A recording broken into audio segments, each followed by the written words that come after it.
We're back at the Glass Source Stained Glass Art Studio with Mike Skirdick, the owner and artist. We are at the phase of our beautiful stained glass leaded window where we're going to build. Yes. Take us through that. So we have the beautiful pattern we drew together last time, and we have laid out a square perimeter with some rigid aluminum angles that we ensure everything stays square, it stays in line, and stays on pattern. It forces you to not go over any lines, which is very easy to do. And what is this that we're building on? This we're building on is a piece of Homo soap board. It's a soundproofing board really used often in the construction industry. You'll see, you know, when they're working in a house, they'll cover the wood floors to protect them. But it doesn't burn, and it's really great for pushing in these push pins. It holds them well, but it's easy enough to pull them out with less force than building right into a wood table. Nice. And for us, we're always doing different projects. It's nice to switch them out on these boards and stow them away at the end of So the this day. makes it mobile. All right, so what are our tools that we like to use for this stage of the game? Our main tools at this stage are simply a pair of lead dikes. These are named because of the shape with them. You have an angled side that kind of goes downward and in like a V shape, and then we have a flat side. And this aids in shaping the lead and trimming the lead, particularly when we're doing something that's an organic pattern in nature, flowers, where you have to get really long, Like in that pointed curve and the curves. point, yeah, yep. This really is nice to shape. Traditionally, they would use, or stained glass artists would use lead knives and a hammer to cut and shape. Oh, okay. We still have them, we still use them. I'm gonna grab one, it's right behind me. Yeah. Ah, it's And like a they're- cheese knife. It's like a really nice cheese knife. Don't use this on your cheese, though. And they're quite sharp. We sharpen them ourselves. I tend most often to use this for cementing, believe it or not, and for removing old glazing from windows. It's my favorite tool. And then we have our lead hammer. This comes in a lot of different variations. However, it's always a hard plastic side and a soft rubber side. The rubber side is for tapping the glass itself. The hard plastic side is for tapping the lead or any metal to just kind of shift things over a little bit. Okay. And then the last main tool this is the traditional, which I still love using, horseshoe nails. Yeah. These are beautiful for holding our pieces of glass and our lead in place as we're working on the different area and as we progress. So in order for it not to grow, and that's one of Correct. those catchphrases in lead, especially in reconstruction, Yes. restoration, that it'll grow on you, and then you kind of have to backtrack and figure out where it started. Where it started, yeah. yeah. And it's always some minute space with whether the lead be too long or the heart of the lead is very different in new Or your leads. glass shifts a little bit. Just the tiniest Yeah, amount. It yep. can throw everything off by inches at the very end if you don't stay on pattern. I Right. also love to use long 5/8" push pins, and these are really great blocks that have a U shape Okay. and a side for the pin. So this can go, they're made quite smartly. It's a simple design. It can go over a piece of glass to hold it, or it can go into The channel. the lead channel to Perfect. hold the lead without marring, bending, maiming your lead in any way. Ingenious. For years, and I still do it, I'll use little bits of the cutoff lead to hold pieces together, Yep, but these yep. are really nice and just efficient. Nice. So we'll use some of those today as well. Okay. So we've started this project by laying in our zinc framing on two of the sides. And again, this is the rigid outside frame because it's going to be a freestanding piece. Right. And it's quite strong, so it won't stretch and bend. Very rigid, we cut it with a saw. Nice. So I've laid in those two sides to get us started. Okay. We will start with piece number one, this great red glass Awesome. that you chose. You cut them really well, and we'll see How well? Pretty Now. well, I must say. There might be a little bit of grinding involved, but not a whole Or lot. padding, like you might, no Well, grinding. one of them. So this is good. So the first piece is always tricky. It's getting it in between the two angles. Yep. And really fitting it in there. So we could see it's much smaller Yeah, than the pattern. yeah. It should have been a little bit bigger. However, the lead we're using is 3/8 inch flat lead, and it will be under that flange beautifully, Okay. and it will be very secure and sound, so we don't need to pad. If we wanted to pad, we can do, it's such a simple trick, we use Q-tips, Oh. and we cut them, and we slide that shaft in there, and when you cement, Nice. there's lots of things you can use for padding, but Q-tips are really nice and simple. It's organic, it's cotton. We use the papered Q-tips, Yeah. not plastic. Yep. And this way it absorbs the linseed oil in the cement as well and becomes Okay. part of that structure. It's like a little bit of a spine. Here in front of us is our lead caming. You can see it's an H channel on both sides, and you have the top flat area, which we call the flange, or the face of the lead. And using lead, I mean, obviously lead is a 4-letter word. Indeed. And you want to be very careful and know what you're doing when you're working with lead, because there are processes. We have to wash our hands. We have to make sure that we clean everything after the lead process is done. Right. So I'm just going to lay this. This has been stretched. And we're just going to kind of cut a piece off as a measuring piece. I use it to fit on the glass to see how much we're going to cut. Okay. So I'll start with the flat side facing inward, and I will just snip this. Nice. When we cut lead, it does mar it a little bit. We don't cut it from the top of the face to the back Because it pinches it. because it pinches the lead, and then you have to worry about opening that up. And that's what that fit is that we use to open it. But why do that if you cut it from the side? It keeps it nice and neat, Nice. and it shows it. So this, I'm just going to keep this as our measuring block, and we will use this to measure our first piece of lead.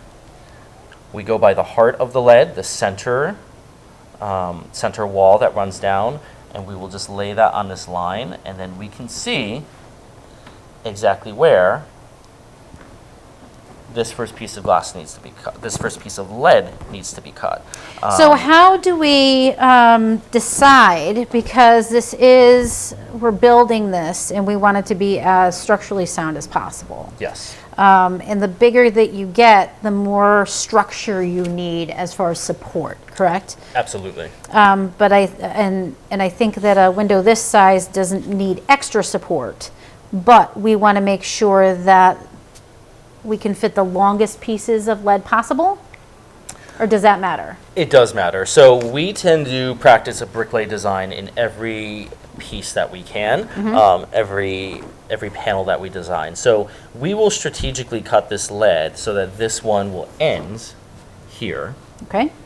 and then this vertical piece will start here and go to the very end. So Okay. you're kind of interweaving that lead rather than just having, if you just have straight lines of lead, those will Right. want to fold. When you Right. interweave it, it won't fold. It will be very strong. It's kind of like when you're refolding a cardboard box. Yes. You line up the heart to that one, and Yep. if you want to mark that where it is, we'll cut that one. If you'd like to cut it, remember I to would use your love flat to. side facing this In. side because you want a clean edge to it. Okay.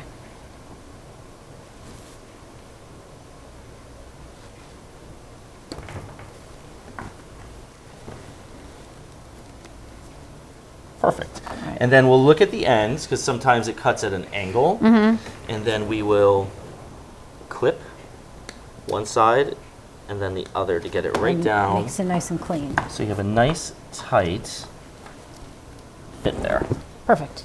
I also like to come along my framing and extend that line of where the heart of that lead is to ensure that we can keep everything really Lined up. straight. Okay. And when we're soldering, that's when those lines will come in handy. Gotcha. Sometimes I'll do it with a marker. It comes off, but the pencil works just as good with the Yeah. graphite.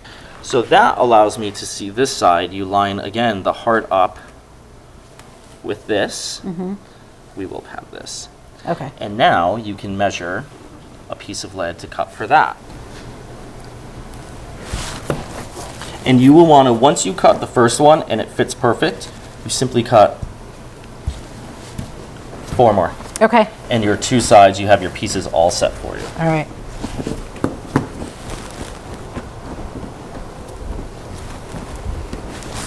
And the feel of this lead is really awesome because it gives just enough, almost like liquid metal.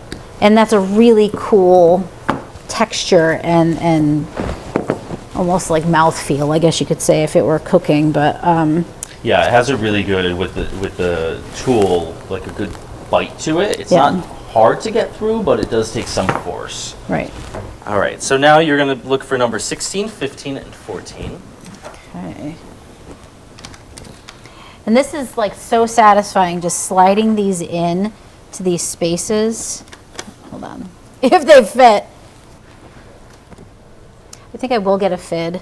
Yes? Yeah. There is your fid. All right. So this is a It's really fid. a lathkin is the proper name for that. Ah, okay. We just call it a fid. A fid is for use with copper foil. So we kind of always call everything a fid, but it has Gotcha. different angles and exposures on it, points to work with that lead and manipulate it. So what I'm doing right now is kind of just going along the bottom edge and uncurling that edge. And you can see by the wear in this, yes. this is what you do a lot. And then that'll straighten out that piece. Perfect. So then from this point, I'm going to take this. To hold this in place, I will put this plastic block here. And I'll pin that one right there, and that will keep everything right in line for you. Perfect. So your next piece of glass, you will simply slide in from the very end. Right, because you don't want to move this as much as possible to keep We can the line. unpin this if we have to. Okay.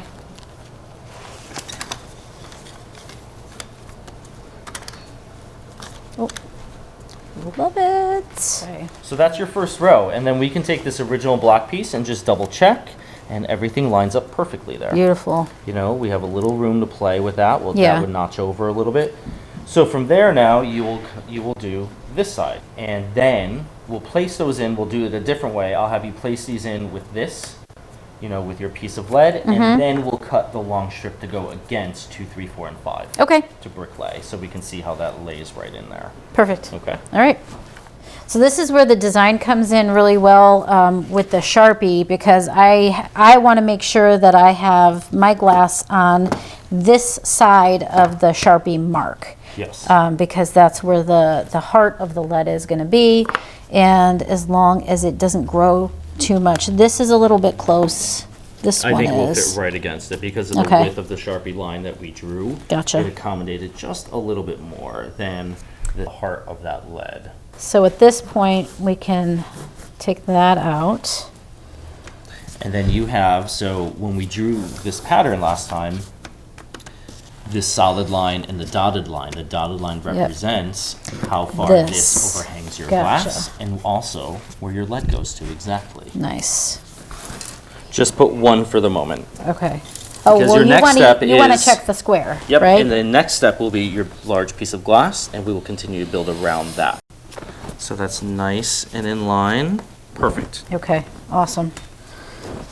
All right.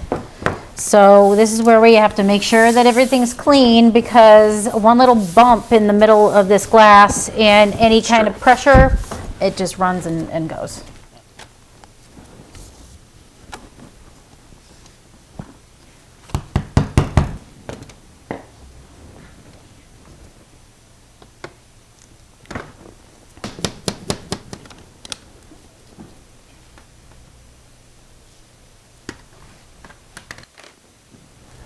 So this looks great. You laid it out really well. Everything's in line here. We just have to cut this last piece of zinc border. Nice. So I'll get the saw out and we will chop that up and get it in line. Let me grab a piece of the channel.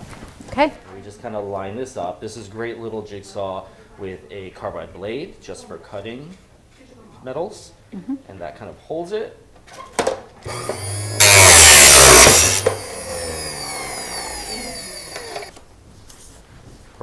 Beautiful.